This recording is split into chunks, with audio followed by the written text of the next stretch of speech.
বন্ধুরা, আশা করি তোমরা সকলে ভালো আছো। তো আমার চ্যানেলে তোমাদের সবাইকে স্বাগতম। তো আজ আমরা আলোচনা করব মাধ্যমিক জীবন বিজ্ঞান। তোমরা যারা এবছরের মাধ্যমিক পরীক্ষার্থী তাদের জন্য জীবন বিজ্ঞানের 2 মার্কসের কোশ্চেন নিয়ে আজকের আলোচনা। কারণ আমাদের জীবন বিজ্ঞানে আমাদের 12টি 2 মার্কের প্রশ্ন, অর্থাৎ মোট 24টা মার্ক কিন্তু এই 2 মার্কের উপর দাঁড়িয়ে আছে।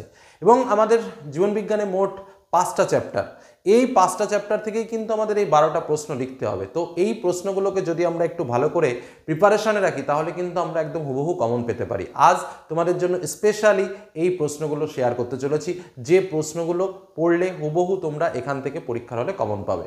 একটা কথা তোমাদের বলে রাখি, দেখো 2 মার্কসের জন্য আমরা স্বাভাবিকভাবে আমরা দেখি বিভাগ গতে আমাদের 17টা প্রশ্ন দেওয়া থাকে, তার মধ্যে 12টি প্রশ্নের উত্তর করতে হয়, অর্থাৎ মোট হচ্ছে 24 মার্ক। এ সত্ত্বেও আরও একটা বিষয় কিন্তু 2 মার্কসের সঙ্গে জড়িত আছে। তোমরা যারা জানো তারা ভালো, আর যারা জানো না তারা জেনে নাও।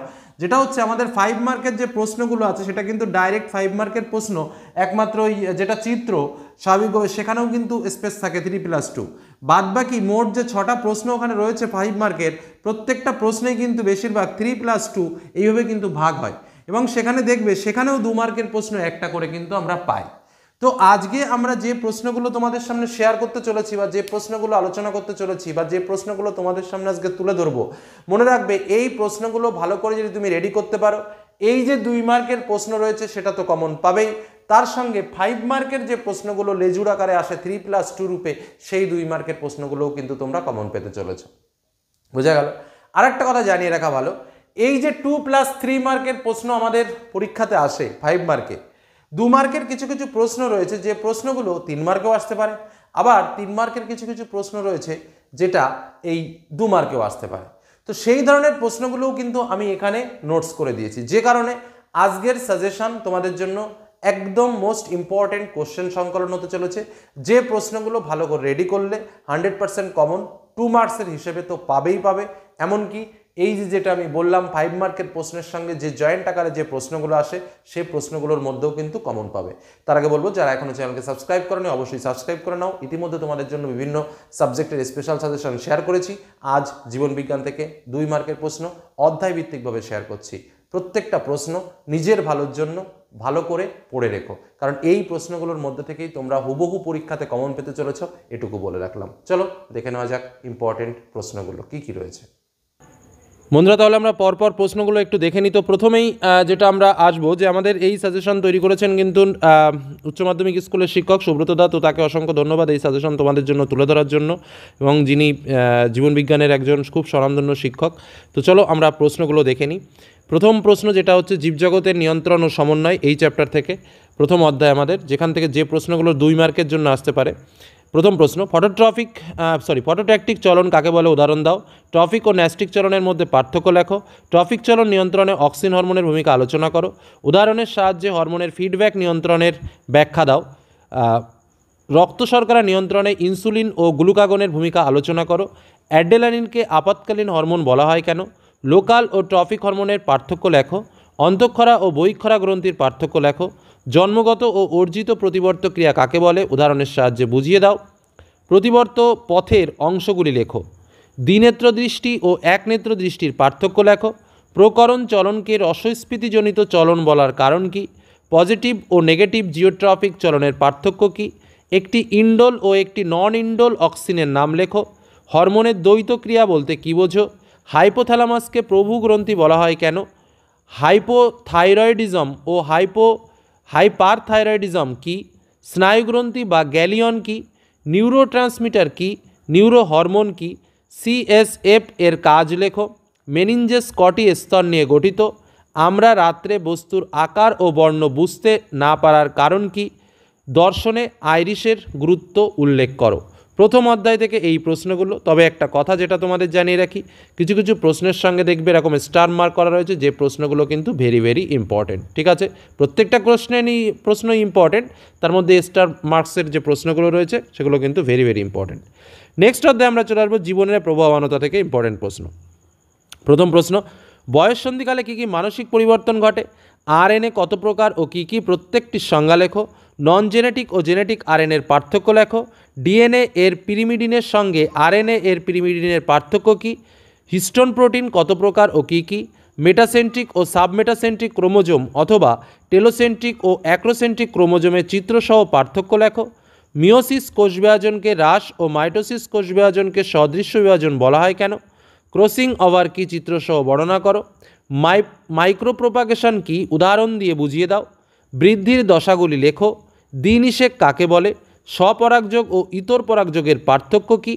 কোষচক্র নিয়ন্ত্রণের বিন্দুগুলো কী কী? প্রাণীকোষ বিভাজনে সাইটোকাইনেসিস না হওয়ার ফলাফল কী? কোষচক্রের চেক পয়েন্টগুলির নাম ও কাজ লেখো। নিউটেনি ও পিডোজেনেসিস কী? নেক্সট পরের অধ্যায় থেকে আমরা বলবো বংশগতি ও কয়েকটি জিনগত রোগ। তৃতীয় অধ্যায়, যেখান থেকে ইম্পর্টেন্ট প্রশ্নগুলো, টেস্ট ক্রস ও ব্যাক ক্রস কাকে বলে? অসম্পূর্ণ প্রকটতা কী? হিমোফিলিয়া কেন হয়? বর্ণান্ধতার কারণ কী? মেন্ডেলের মটর গাছ নির্বাচনের দুটি সুবিধা লেখো। হোমোজাইগাস ও হেটেরোজাইগাস কাকে বলে? ক্রিস ক্রস উত্তরাধিকার বলতে কী বোঝো? SRY বলতে কী বোঝো? TDF জিন কী? নেক্সট, একটি শঙ্কর হলুদ গোল বিশিষ্ট মটর গাছ যেটা capital Y small Y capital R small R থেকে কী কী গ্যামেট উৎপন্ন হতে পারে? নেক্সট, প্রকরণের প্রকারভেদ লেখো। মানুষের ক্ষেত্রে কয়েকটি ক্রোমোজোমগত অস্বাভাবিকতা লেখো। হিমোফিলিয়াকে রয়্যাল ডিজিজ বলা হয় কেন?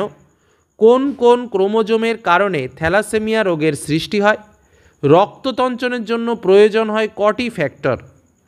থ্যালাসেমিয়া মানবদেহের কোন হরমোন ক্ষরণকে প্রভাবিত করে? মিউটাজেন ও ডিলিশন কি? থ্যালাসেমিয়া রোগীদের অ্যানিমিয়া হওয়ার কারণ কি? হোল্যান্ড্রিক জিন কি? স্পিনোমেগালি কি? মিউল্যাটো কি?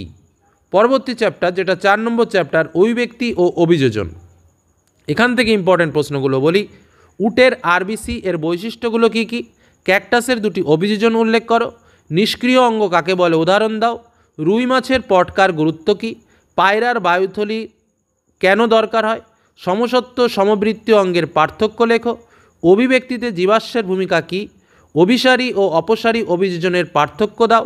জীবাশ্ম কাকে বলে? কোয়াসারভেট কী? জীবন্ত ও জীবান্ত জীবাশ্মের মধ্যে পার্থক্য লেখো। হট ডিলাইট স্যুপ কী? নয়া ডারউইনবাদ বলতে কী বোঝো? মিসিং লিঙ্ক কাকে বলে উদাহরণ দাও। নগ্নজিন কি? সায়ানোজেন মতবাদ বলতে কী বোঝো? বিগ ব্যাং থিওরি কী? মরু অভিযোজনের জন্য উটের শারীরবৃত্তীয় পরিবর্তনগুলি লেখো। অর্কিওপটেরিক্সের সরীসৃপ ও পক্ষীর বৈশিষ্ট্য লেখো। লাস্ট চ্যাপ্টার আমাদের পরিবেশ, তাদের সম্পদ ও তাদের সংরক্ষণ থেকে ইম্পর্টেন্ট প্রশ্ন। অ্যামোনিফিকেশন কাকে বলে? নাইট্রিফিকেশন কাকে বলে? দুটি ডিনাইট্রিফাইং ব্যাকটেরিয়ার উদাহরণ দাও। বায়ু দূষণের কারণগুলি উল্লেখ করো। অম্লবৃষ্টি কী? ইউট্রোফিকেশন কী? হাঁপানি রোগের কারণ কী? ব্রঙ্কাইটিস রোগের কারণ আলোচনা করো। জীববৈচিত্র্য সংরক্ষণে JFM এর ভূমিকা কী? ক্রায়োপ্রিজার্ভেশন বলতে কী বোঝো? জৈব বৈচিত্র্য সংরক্ষণে PBR এর ভূমিকা আলোচনা করো। রেড পান্ডা সংরক্ষণে ভারতে কী ব্যবস্থা নেওয়া হয়েছে? প্রজেক্ট টাইগার কী? ভারতে গন্ডার হ্রাস পাওয়ার দুটি কারণ লেখো। কার্সিনোজেন কী উদাহরণের সাহায্যে বুঝিয়ে দাও। জৈব বিবর্ধন কাকে বলে? COD ও BOD বলতে কী বোঝো? অলিগোট্রফিক ও ইউট্রফিক জলাশয় কী? বহিরাগত প্রজাতির অনুপ্রবেশ ঘটলে স্থানীয় জীববৈচিত্র্য ক্ষতিগ্রস্ত হয়, দুটি উদাহরণের সাহায্যে ব্যাখ্যা করো। তো এই হলো আমাদের ইম্পর্টেন্ট প্রশ্ন, যে প্রশ্নগুলো তোমাদের মাধ্যমিক পরীক্ষার জন্য শেয়ার করলাম। খুব ভালো করে এগুলো রেডি করে রাখো, তাহলে দেখবে যে এখান থেকে তোমরা 2 মার্কের প্রশ্ন তো পাবেই, তার সঙ্গে যেটা বললাম 5 মার্কের প্রশ্নেও 2+3 এইভাবে যে প্রশ্নগুলো আসে, সেখানেও যে 2 মার্কের প্রশ্নগুলো রয়েছে সেগুলোও কিন্তু তোমরা কমন পেয়ে যাবে। তো নিজের ভালোর জন্য বলছি, প্রশ্নগুলো ভালো করে পড়ো, কারণ যে কটা প্রশ্ন রয়েছে অনেকে হয়তো বলবে অনেক প্রশ্ন, কিন্তু দেখো 2 মার্কের প্রশ্ন বই খুঁটি হয়, তার মধ্যে থেকে বেছে কিন্তু তোমাদের জন্য এই প্রশ্ন রেডি করে তোমাদের হাতে তুলে দেওয়া। তো এইটুকু বললাম, কাজ শেষ করলাম। ধন্যবাদ।